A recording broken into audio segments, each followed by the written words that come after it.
రాష్ట్ర నాయకత్వాన్ని చేతిలోకి తీసుకునేటటువంటి పనిలో మరి బావైనటువంటి హరీష్ రావు ఈ మధ్యకాలం ఏ అంశం తీసుకున్నా బావ బొమ్మర్దులు తీసుకున్నటువంటి అంశాలనే ఇటు కిషన్ రెడ్డి గారు కానీ లేకపోతే వాళ్ళ రాష్ట్ర పార్టీ నాయకత్వం కానీ సేమ్ చిట్టీలు, మళ్ళీ వేరే డ్రాఫ్ట్ కూడా నో చేంజ్, సేమ్ చిట్టీలు చదివేటటువంటి దుస్థితికి పోయినరు.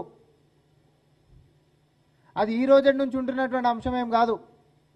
అది హెచ్సియు కాడికి మొదలు పెట్టుకుంటే మూసి ప్రక్షాళనైనా ఈరోజు హిల్ టీపీ వరకు కూడా Hyderabad industrial land transformation policy దాకా కూడా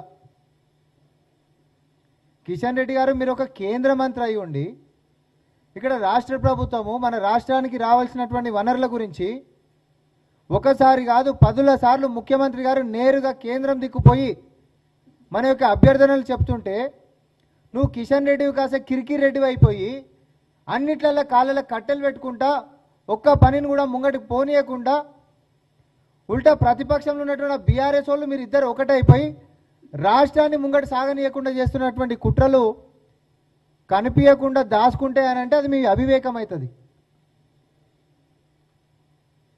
ఏ ఒక్కటన్నా అరే పక్క రాష్ట్రాలు అయినటువంటి ఇప్పుడు ఆంధ్రప్రదేశ్ కేంద్రం కించి ఎన్ని నిధులు తెచ్చుకుంటుంది. నేను ఒక కేంద్ర మంత్రి లెక్క 10 ఏళ్ల సంది నేను ఉన్నా, ఇటు 2 కేంద్ర మంత్రులు ఉన్నారు, 8 మంది ఎంపీలం ఉన్నాము, లేకపోతే కాంగ్రెస్ పార్టీ నుంచి ఇంకో 8 మంది ఉన్నారు. రండి మన రాష్ట్ర ప్రయోజనం కోసం నేను ముంగటి ఉంటా, పలానా మంత్రిత్వ శాఖ దగ్గర పోదాం పనులు చేసుకుందాం అనేటటువంటిది ఒక్క రోజున మీ బతుక్కి పిలిచినటువంటి పాపన పోయినరా.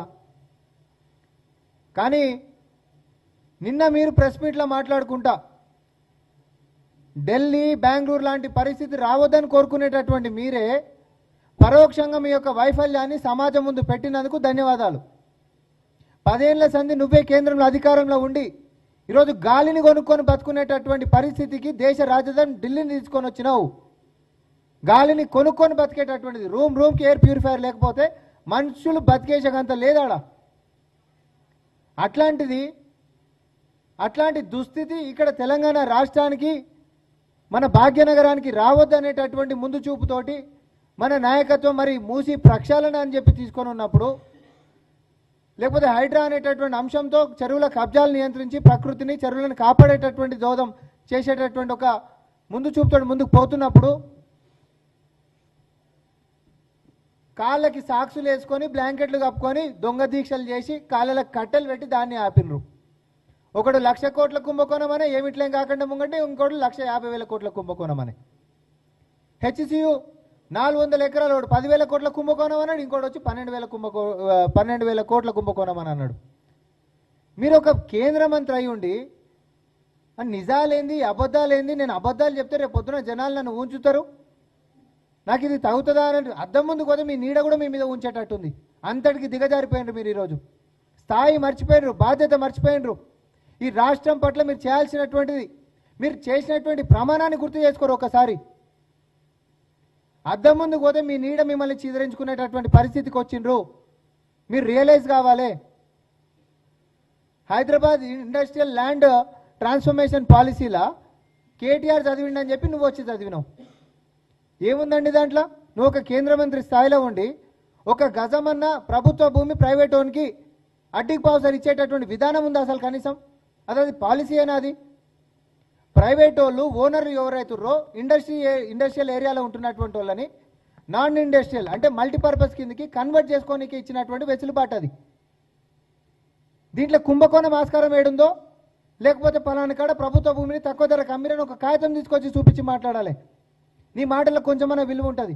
కానీ కేటీఆర్ అనేటోడు చదివిండు కాబట్టి కాపీ పేస్ట్ లెక్క నువ్వు వచ్చి చదువుతావంటే నీ స్థాయిని నువ్వు మర్చిపోయినవేమో. కానీ మిమ్మల్ని గెలిపించినందుకు తెలంగాణ ప్రజల యొక్క నమ్మకాన్ని బొమ్మి ఎప్పుడో చేసిండ్రు. కానీ వెన్నుపోటు పొడిచి దగా చేయకండి అని అంటున్నాం మేము. ఏదైనా మాట్లాడితే అర్థం పడదాం. 5 లక్షల కోట్లని వాడంటాడు, ఫస్ట్ 5 లక్షల కోట్లు నువ్వన్నావు, తర్వాత వాళ్ళు మనం ఒకటని అంటారా మళ్ళా అని చెప్పి 6.5 లక్షల కోట్ల కుంభకోణం అని అన్నారు. కొంచెమన్నా బుర్ర పెట్టి మాట్లాడుండ్రి. ఇంట్లో 7 లక్షల కోట్ల ఎన్ని లక్షల కోట్లు వచ్చేటటువంటి విధానం అసలు ఇది?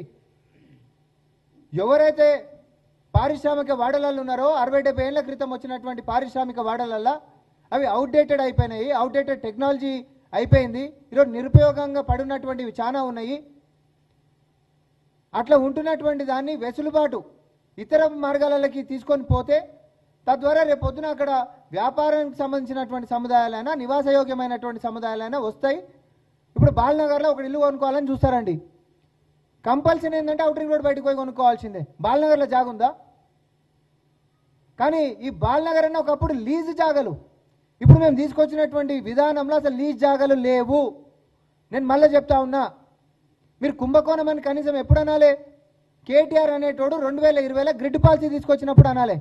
అప్పుడేమో మూతులకు ప్లాస్టర్లు వేసుకుంటారు. కాళేశ్వరం అని అంటే మీ కేంద్ర మంత్రి వచ్చి సప్పట్లు కొట్టిపోయినరు. మీరు వాళ్ళు ఒక్కటి అనేది కాపాడేటటువంటి ప్రయత్నాలు 10 ఏళ్లలో మీరు వాళ్ళ మీద ఒక్క కేసు పెట్టినప్పుడే తెలిసింది. సిబిఐ విచారణకు ఇచ్చేసేయండి, 48 గంటలలో మేమేందో చూపిస్తామని చెప్పి తొడలు మెడలు కొట్టిండ్రు. ఏమైంది?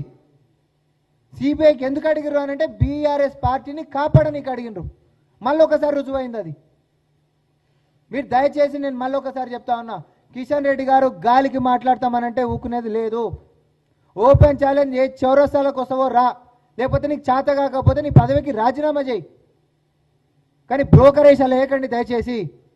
బీఆర్ఎస్ వాళ్ళని మీ అధిష్టానానికి దగ్గర చేయనికే, అందులో కేటీఆర్ని దగ్గర చేయనికే నీ యొక్క ప్రయత్నం అంతా ఇంత కాదు. హరీష్ రావు చిట్టీలు చదివేటోడు ఆడ బీఆర్ఎస్ ఎల్పీలో ఉంటారు.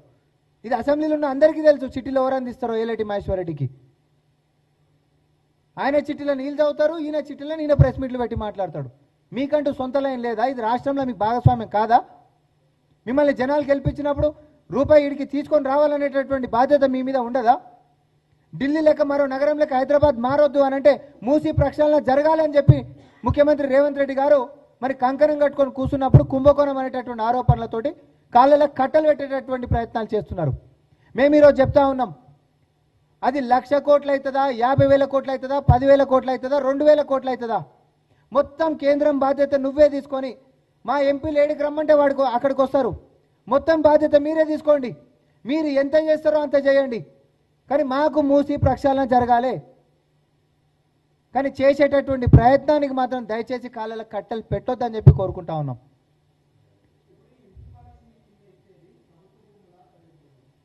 అసలు ప్రైవేట్ ఓనర్లవి ఇప్పుడు ఇండస్ట్రియల్ పాలసీ కింద ఆల్రెడీ వాళ్ళలో ఉండి కొనుక్కున్నటువంటి వాళ్ళు, ఏలియనేషన్ అయిపోయినటువంటి వాళ్ళు, అది ప్రభుత్వ భూమి కాదు. నేను మళ్ళీ చెప్తా ఉన్నా, లీజుకి ఇచ్చినటువంటివి ఉన్నాయి, అమ్మినటువంటివి ఉన్నాయి. లీజుకి ఇచ్చినటువంటివి 2015లో అయిపోయినటువంటివి చాలా ఉండే. ఇవన్నిటిని 2015లో లీజుకి అయిపోయినవి ఉంటే 2020లో గ్రిడ్ పాలసీ అని చెప్పి బీఆర్ఎస్ నేత